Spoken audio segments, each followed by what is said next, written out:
ನಮಸ್ಕಾರ. ಎಲ್ರಿಗೂ ಮ್ಯಾನಿಫೆಸ್ಟೇಷನ್ ಮಾಡಬೇಕು, ಏನಿದು ಲಾ ಆಫ್ ಅಟ್ರಾಕ್ಷನು, ಹೇಗೆ ನಮ್ಮ ಜೀವನದಲ್ಲಿ ನಾನು ಏನು ಬೇಕಾದರೂ ಅದನ್ನು ಅಟ್ರಾಕ್ಟ್ ಮಾಡ್ಬೋದಾ, ಹೇಗೆ ಸಾಧ್ಯ ಅಂತೆಲ್ಲ ಕ್ಯೂರಿಯಾಸಿಟಿ ಇದ್ದೇ ಇರುತ್ತೆ. ಕೆಲವರು ಮೇಡಮ್ ನಾನು ಎಷ್ಟು ಏನಾದರೂ ಮ್ಯಾನಿಫೆಸ್ಟೇಷನ್ ಎಲ್ಲ ಮಾಡ್ತೀನಿ, ಜರ್ನಲಿಂಗ್ ಮಾಡ್ತೀನಿ, ವಿಷನ್ ಬೋರ್ಡ್ ಮಾಡ್ತೀನಿ, ನೀವು ಹೇಳಿದ್ದು ಎಲ್ಲ ಮಾಡಿದ್ದೀನಿ, ಆದರೂ ಯಾಕೆ ಮ್ಯಾನಿಫೆಸ್ಟೇಷನ್ ವರ್ಕ್ ಆಗ್ತಿಲ್ಲ, ಇದಕ್ಕೇನಾದರೂ ಟೆಕ್ನಿಕ್ ಇದೆಯಾ ಅಂತ ಹೇಳಿದರೆ ಹೌದು. ಇವತ್ತು ಎಲ್ಲವನ್ನು ಡಿಸ್ಕಸ್ ಮಾಡ್ತಾ ಹೋಗೋಣ. ಹೇಗೆ ನಿಮ್ಮ ಡ್ರೀಮ್ ಪಾರ್ಟ್ನರನ್ನು ಅಟ್ರಾಕ್ಟ್ ಮಾಡೋದು, ನಿಮ್ಮ ಡ್ರೀಮ್ ಜಾಬನ್ನು ಅಟ್ರಾಕ್ಟ್ ಮಾಡೋದು, ನಿಮ್ಮ ಡ್ರೀಮ್ ಮನೇನ ಅಟ್ರಾಕ್ಟ್ ಮಾಡೋದು, ಎಲ್ಲವನ್ನು ನಾನು ಹೇಳ್ಕೊಡ್ತಾ ಹೋಗ್ತೀನಿ. ಸೊ ಮೊದಲನೇದಾಗಿ ನೋಡಿ, you attract what you are. ಏನು ಮ್ಯಾನಿಫೆಸ್ಟೇಷನ್ ಅಂತ ಹೇಳಿದ್ರೆ, ಈ ಲಾ ಆಫ್ ಅಟ್ರಾಕ್ಷನ್ ಅಂತ ಹೇಳಿದ್ರೆ ಏನೋ ದೊಡ್ಡ ಮ್ಯಾಜಿಕ್ ಅಂತಲ್ಲ. ಯಾವಾಗಲೂ ಅಷ್ಟೇ, ನಾವು ಒಂದು ದೇವಸ್ಥಾನಕ್ಕೆ ಹೋಗ್ತೀವಿ ಅಂತ ತಿಳ್ಕೊಳ್ಳೋಣ.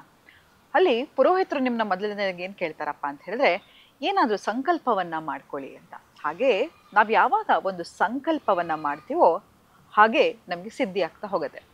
ನಾವು ಒಂದು ಸಂಕಲ್ಪ ಮಾಡಿಬಿಟ್ಟು ಅಯ್ಯೋ ಪುರೋಹಿತರು ಒಂದು ನಿಮಿಷ ಬನ್ನಿ, ಇಲ್ಲಿ ಇನ್ನೊಂದು ಸಂಕಲ್ಪ ಮಾಡಬೇಕು, ಇನ್ನೊಂದು ನಾನು ಸಂಕಲ್ಪ ಬದಲಾಯಿಸಬೇಕು ಅಂತ ಆಗತ್ತಾ? ಇಲ್ಲ.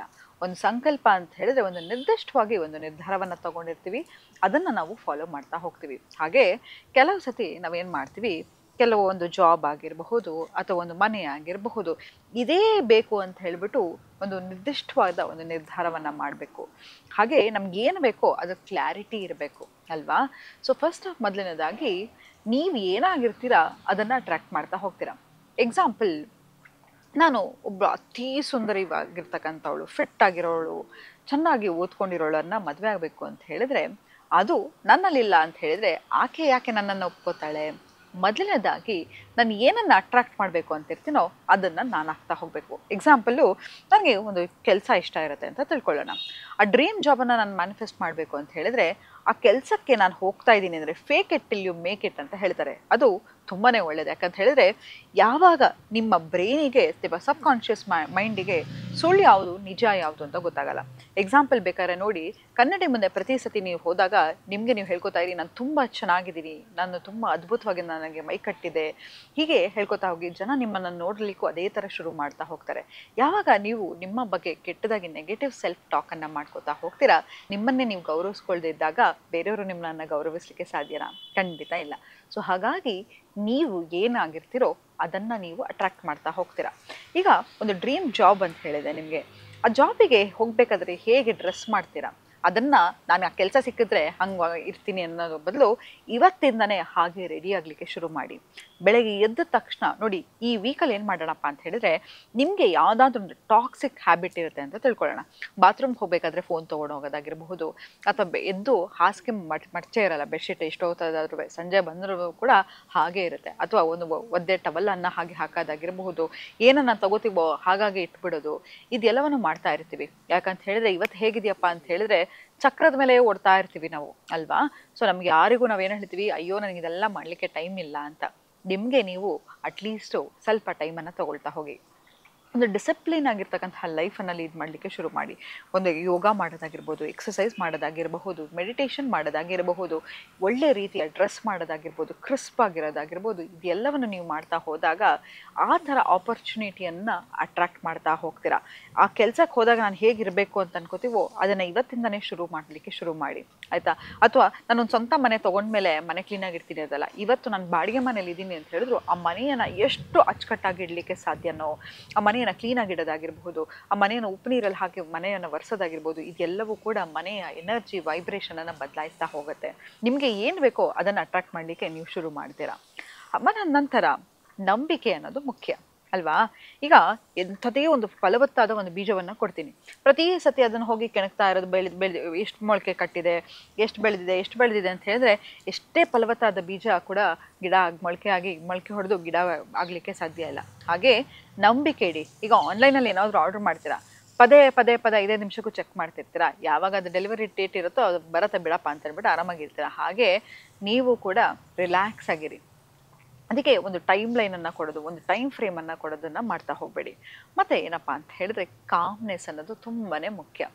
ಪೇಷನ್ಸ್ ಅನ್ನೋದು ಇಟ್ಕೋಬೇಕು. ಯಾವಾಗಲೇ ಆಗಲಿ ನಮ್ಮ ಜೀವನದಲ್ಲಿ ನಾವು ಏನನ್ನು ಸಾಧನೆ ಮಾಡಬೇಕಾದ್ರೂ ಪೇಷನ್ಸ್ ಮುಖ್ಯ ಅಲ್ವಾ? ಯಾವುದೇ ರೀತಿಯ ನಮಗೆ VIP ಟ್ರೀಟ್ಮೆಂಟ್ ಇಲ್ಲದೆ ಇದ್ದರೂ ಕೂಡ ಅಂಥದ್ದೇ ಅಡ್ವರ್ಸಿಟಿಲಿ ಆಗಿರಲಿ, ಯಾರೋ ನಮ್ಮ ಹತ್ರ ಟ್ರೀಟ್ ಮಾಡ್ತಾ ಇರಲಿ, ಮಿಸ್ಬಿಹೇವ್ ಮಾಡ್ತಾ ಇರಲಿ, ಪೇಷನ್ಸ್ ಇದ್ದರೆ, ಕಾಮ್ನೆಸ್ ಇದ್ದರೆ ಅದು ನಮ್ಮ ವ್ಯಕ್ತಿತ್ವವನ್ನು ತೋರಿಸ್ತಾ ಹೋಗುತ್ತೆ. ನೀವು ನೋಡಿರ್ಬೋದು, ಪ್ರಪಂಚದ ಅತಿ ದೊಡ್ಡ ಲೀಡರ್ಗಳಿರ್ತಾರೆ, ಅವ್ರು ಏನು ಮನ್ಸು ಮಾಡಿದ್ರು ಕೂಡ ಅದನ್ನು ಸಾಧನೆ ಮಾಡ್ಬೋದು, ಅವರು ಏನು ಬೇಕಾದ್ರೂ ಡಿಸಿಷನ್ ತೊಗೊಳ್ಬೋದು ಅಂತ ಕೆಪಾಬಿಲಿಟಿ ಇರುತ್ತೆ. ಆದರೂ ಕೂಡ ಯಾರೋ ಒಬ್ರು ಪ್ರೊವೋಕ್ ಮಾಡ್ತಾ ಇದ್ರು ಎಷ್ಟು ಕಾಮಾಗಿರ್ತಾರೆ. ಅವ್ರ ಕಾಮ್ನೆಸ್ ನೋಡಿದಿರಲ್ಲ, ಆ ಕಾಮ್ನೆಸ್ ನೋಡಿದ್ರೆ ಭಯ ಆಗತ್ತೆ. ಈಗ ನೀವು ನೋಡಿರ್ಬೋದು, ಎಲ್ಲೇ ಒಂದು ಕಾಡಲ್ಲಿ ಇದ್ರೂ ಅಷ್ಟೇ ಕೋತಿಗಳು ಚೀರಾಡ್ತಾ ಇರ್ತವೆ, ಆ ಕೋತಿಗಳನ್ನು ನಾವು ಸೀರಿಯಸ್ ಆಗಿ ತಗೋತೀವ? ಇಲ್ಲ.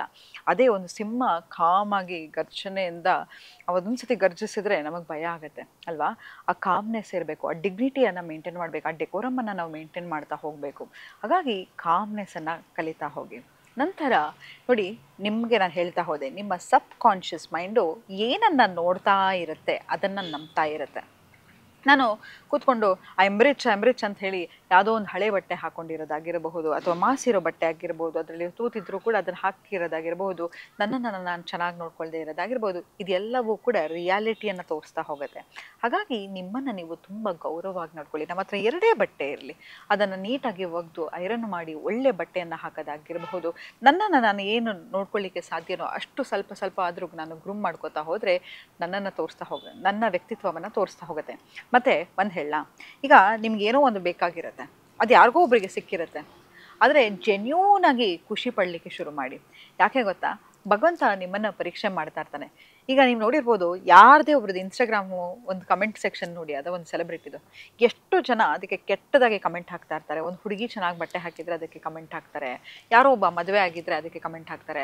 ಪಾಪ ಯಾರೋ ಒಬ್ಬ ಹೀರೋ ಒಂದೆರಡು ಮೂವಿ ಫ್ಲಾಪ್ ಆಗಿದ್ದರೆ ಅವನನ್ನು ಟ್ರಾಲ್ ಮಾಡೋದಿರಲಿ, ಬುಲಿಂಗ್ ಮಾಡಲಿಕ್ಕೆ ಶುರು ಮಾಡ್ತಾರೆ. ಇದೆಲ್ಲವೂ ಕೂಡ ನಿಮ್ಮ ವ್ಯಕ್ತಿತ್ವವನ್ನು ತೋರಿಸ್ತಾ ಹೋಗುತ್ತೆ. 4 ಗೋಡೆ ಮಧ್ಯದಲ್ಲಿ ನಮ್ಮ ವ್ಯಕ್ತಿತ್ವ ಏನಾಗಿರುತ್ತೋ ಅದನ್ನು ನಾವು ಆಚೆ ಎಕ್ಸಿಬಿಟ್ ಮಾಡ್ತಾ ಹೋಗ್ತೀವಿ. ಎಲ್ಲೋ ಮನೇಲಿದ್ದೀನಿ ಅಂದ್ಬಿಟ್ಟು ಹೇಗೋ ಕೂತ್ಕೊಂಡಿರೋದು, ಹೇಗೋ ತಿನ್ನೋದು, ಹೇಗೋ ಗಲೀಜಾಗಿ ಇಟ್ಕೊಂಡಿರೋದು, ಆಚೆ ಕೂಡ ನಿಮ್ಮ ವ್ಯಕ್ತಿತ್ವ ಅದೇ ಆಗ್ತಾ ಹೋಗುತ್ತೆ. ಸೊ ಹಾಗಾಗಿ ಫಸ್ಟು ನೀವು ಪ್ರೈವಸಿಲಿದ್ದಾಗಲೂ ಕೂಡ ನಿಮ್ಮನ್ನು ನೀವು ರೆಸ್ಪೆಕ್ಟ್ ಮಾಡ್ತಾ ಹೋಗಿ. ಮತ್ತು ಪೊಲೈಟಾಗಿ ನಿಮಗೆ ಏನು ಬೇಡವೋ ಆ ಬೌಂಡ್ರಿ ಹಾಕೋದು ತುಂಬಾ ಮುಖ್ಯ. ಎಲ್ಲವನ್ನೂ ನೀವು ತಗೋತಾ ಹೋದರೆ, ಯಾರೋ ಒಬ್ಬರಿಗೆ ಒಂದು ಕೆಲಸ ನಿಮಗೆ ಮಾಡೋಕ್ಕೆ ಇಷ್ಟ ಇರಲ್ಲ, ಆದರೂ ಅದನ್ನು ಮಾಡ್ತಾ ಹೋದರೆ ನಿಮ್ಮ ಎನರ್ಜಿ ಅದಾಗ್ತಾ ಹೋಗ್ಬಿಡುತ್ತೆ. ಎಲ್ಲವನ್ನು ಅಡ್ಜಸ್ಟ್ ಮಾಡ್ಕೋತಾ ಹೋಗ್ತಾ ಇದ್ದಾಗ ನಿಮ್ಮ ಪರ್ಸ್ನಾಲಿಟಿ ಶ್ರಿಂಕ್ ಆಗ್ತಾ ಹೋಗುತ್ತೆ. ಸೊ ಹಾಗಾಗಿ ಫಸ್ಟು ಬೌಂಡ್ರೀಸನ್ನು ಹಾಕೋದನ್ನು ಕಲೀರಿ. ನಂತರ ವಿಜುವಲೈಸೇಷನ್ ಟೆಕ್ನಿಕ್ ಏನಪ್ಪ ಅಂತ ಹೇಳಿದ್ರೆ, ನಿಮ್ಗೆ ಏನು ಬೇಕಾಗಿರುತ್ತೋ ಅದನ್ನು ಒಂದು ಫೋಟೋವನ್ನು, ಯಾಕೆಂದರೆ ಒಂದು ಮನೆಯದು ಬೇಕು ಅಂತ ಇರುತ್ತೆ, ಒಂದು ಹುಡುಗ ಹೀಗೆ ಇರಬೇಕು, ನಾನು ಈ ವರ್ಷದಲ್ಲಿ ಒಂದು ಮದುವೆ ಆಗಬೇಕು ಅಂತ ಇರ್ತೀನಿ, ಒಂದು ಎಂಗೇಜ್ಮೆಂಟ್ ರಿಂಗ್ ಹಾಕೋದಾಗಿರ್ಬೋದು, ಅಥವಾ ಯಾವ ಜಾಗಕ್ಕೆ ನಾನು ನನ್ನ ಸಂಗಾತಿ ಹೋಗ್ತೀವಿ, ಏನಾಗುತ್ತೆ, ಹೇಗೆ ಟ್ರಾವೆಲ್ ಮಾಡ್ತೀವಿ, ಹೇಗೆ ನನ್ನ ಸಂಗಾತಿ ನನಗೆ ಫೀಲ್ ಮಾಡಿಸ್ತಾ ಹೋಗ್ತಾರೆ, ಇದೆಲ್ಲವನ್ನು ಬರಿತಾ ಹೋಗಿ, ವಿಜುವಲೈಸ್ ಮಾಡ್ತಾ ಹೋಗಿ. ನೀವು ಅದನ್ನು ವಿಜುವಲೈಸ್ ಮಾಡ್ತಾ ನಿಮಗೆ ಅದು ರಿಯಾಲಿಟಿಯನ್ನು ಸೃಷ್ಟಿ ಮಾಡ್ತಾ ಹೋಗುತ್ತೆ. ಹಾಗಾಗಿ ಮೊದಲನೇದಾಗಿ ವಿಜುವಲೈಸೇಷನ್ ಬೋರ್ಡನ್ನು ಹೇಗಿದ್ರೂ ಈ ವರ್ಷ ಆಗೋಗ್ತದೆ, ಮುಂದಿನ ವರ್ಷ ಹೊತ್ತಿಗೆ ಒಂದು ಒಳ್ಳೆ ವಿಜುವಲೈಸೇಷನ್ ಬೋರ್ಡನ್ನು ಕ್ರಿಯೇಟ್ ಮಾಡ್ತಾ ಹೋಗಿ. ಎಷ್ಟೋ ಸರಿ ನೀವು ನೋಡಿ, ಆ ವರ್ಷ ಎಂಡ್ ಆಗೋತ್ತಿಗೆ ಎಷ್ಟೊಂದು ವಿಷಯಗಳು ನಡೆದಿರುತ್ತೆ. ಹಾಗಾಗಿ ನಿಮಗೆ ಏನು ಬೇಕೋ ಅದನ್ನೆಲ್ಲವನ್ನು ಬೆಳಗ್ಗೆ, ಸಾಯಂಕಾಲ, ಮಧ್ಯಾಹ್ನ ಅದನ್ನು ವಿಜುವಲೈಸ್ ಮಾಡ್ತಾ ಅದಾಗ್ತಾ ಹೋಗುತ್ತೆ. ಮತ್ತು ನಿಮ್ಗೆ ಏನು ಬೇಕೋ ಅದು ಪ್ರೆಸೆಂಟ್ ಟೆನ್ಸಲ್ಲಿ ಬರೀತಾ ಹೋಗಿ. ನಾನು ಈ ಕೆಲಸವನ್ನು ಮಾಡ್ತಾ ಇದ್ದೀನಿ, ನನಗೆ ತಿಂಗಳಿಗೆ 1 ಲಕ್ಷ ಸಂಪಾದನೆಯನ್ನು ಬರ್ತಾ ಇದೆ, ಆ ಹಣದಿಂದ ನಾನು ಬೇರೆಯವರಿಗೆ ಸಹಾಯ ಮಾಡಬಹುದು, ಈ ಹಣದಿಂದ ನಾನು ತುಂಬ ಸಂತೋಷವಾಗಿದ್ದೀನಿ, ಇದೆಲ್ಲವೂ ಪ್ರೆಸೆಂಟ್ ಟೆನ್ಸಲ್ಲಿ ಬರೀತಾ ಹೋಗಿ. ನಾನು ನನ್ನ ಸಂಗಾತಿ ತುಂಬ ಅನ್ಯೋನ್ಯವಾಗಿದ್ದೀವಿ, ನಿಮಗೆ ಪಾರ್ಟ್ನರ್ ಇಲ್ಲದೆ ಇರಬಹುದು, ಆದರೆ ಬರೀತಾ ಹೋಗಿ, ನನ್ನ ಪಾರ್ಟ್ನರ್ ನನಗೆ ತುಂಬ ಲಾಯಲ್ ಆಗಿದ್ದಾರೆ, ನನ್ನ ಪಾರ್ಟ್ನರ್ ನನಗೆ ತುಂಬ ಗೌರವವನ್ನು ಕೊಡ್ತಾ ಇದ್ದಾರೆ, ನನ್ನ ಪಾರ್ಟ್ನರ್ ನನ್ನ ಹತ್ರ ತುಂಬ ಜನರಸ್ ಆಗಿದ್ದಾರೆ, ನನ್ನ ಪಾರ್ಟ್ನರ್ ನನಗೆ ಟೈಮ್ ಕೊಡ್ತಾ ಇದ್ದಾರೆ. ನಿಮಗೆ ಹೇಗೆ ಬೇಕು ನಿಮ್ಮ ಪಾರ್ಟ್ನರ್, ಎಲ್ಲವನ್ನು ಬರಿತಾ ಹೋಗಿ ಪ್ರೆಸೆಂಟ್ ಟೆನ್ಸಲ್ಲಿ. ಇದೆಲ್ಲವನ್ನು ಮಾಡ್ತಾ ಹೋದರೆ ಇದು ರಿಯಾಲಿಟಿಯನ್ನು ಸೃಷ್ಟಿ ಮಾಡ್ತಾ ಹೋಗುತ್ತೆ. ಮತ್ತು ಏನು ಬೇಕೋ ಅದು ನಿರ್ದಿಷ್ಟವಾಗಿರ್ಬೇಕು. ನೀವು ಮತ್ತೆ ಬದಲಾವಣೆ ಮಾಡ್ತಾ ಇರೋದಲ್ಲ, ಇವತ್ತು ಇಲ್ಲ ನನಗೆ ಇದು ಬೇಕಿತ್ತು, ಇದು ಆಗಬೇಕಿತ್ತು ಅಂತಲ್ಲ. ಯಾವುದನ್ನು ನೀವು ಬೇಕು ಅಂತ ಇರುತ್ತೋ ಅದರ ಪ್ರಕಾರವಾಗಿ ಕೆಲಸವನ್ನು ಮಾಡಲಿಕ್ಕೆ ಶುರು ಮಾಡಿ, ಹಾಗೆ ಬಿಹೇವ್ ಮಾಡ್ಕೊಳ್ಳಿಕ್ಕೆ ಶುರು ಮಾಡಿ, ಹಾಗೆ ನಡೀಲಿಕ್ಕೆ ಶುರು ಮಾಡಿ. ಯಾವತ್ತೂ ತಿಳ್ಕೊಳ್ಳಿ, ಫಸ್ಟ್ ಥಿಂಗ್ ನೀವು ಲಾ ಆಫ್ ಅಟ್ರಾಕ್ಷನನ್ನು ಅಟ್ರಾಕ್ಟ್ ಮಾಡಬೇಕಾದ್ರೆ ಮೊದಲನೇದಾಗಿ ಗ್ರ್ಯಾಟಿಟ್ಯೂಡ್ ಅನ್ನೋದು ಮುಖ್ಯ. ಯಾವ ವಿಷಯಕ್ಕೆ ಖುಷಿಯನ್ನು ಪಡ್ತಿದ್ದೀರಾ, ಈಗ ಬಂದು ನಿಮ್ಮ ಮನೆಯವರೆಲ್ಲರೂ ಹುಷಾರಾಗಿರಬಹುದು, ನೀವು ಬೆಳಗ್ಗೆ ಎದ್ರಿ ಅಂತ ಹೇಳಿದ್ರೇ ಅದೊಂದು ದೊಡ್ಡ ಸಂಪತ್ತು ಅಲ್ವಾ.